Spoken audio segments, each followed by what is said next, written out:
how to create a second YouTube channel or add any another YouTube channel.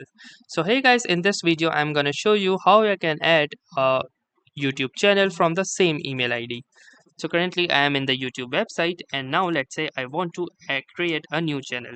So to do this, what I can do is simply scroll at the left corner and come across to this settings option. So click onto the settings option, and then under the settings click on to the add or manage your channels option.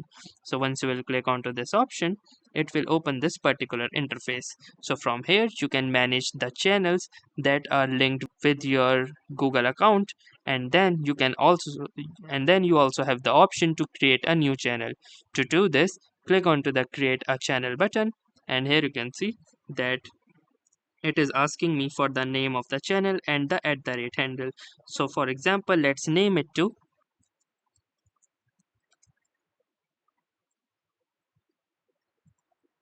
and then you also have the option to manage its handle. So now let's name any handle.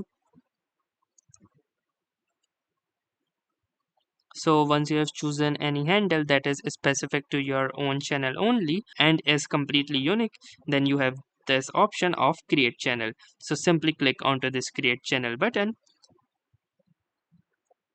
and just wait for the process to happen. And here you can see that this channel has been successfully created. So if I move on to YouTube Studio, you can see that the YouTube Studio is working for this channel, and now I can upload any videos as I like. So that's how easy it is to create a secondary channel apart from your primary channel in YouTube. So if this video was helpful to you, make sure to drop a like. Do tell us in the comments how it went for you, and don't forget to subscribe to our channel. So thanks and have a nice day.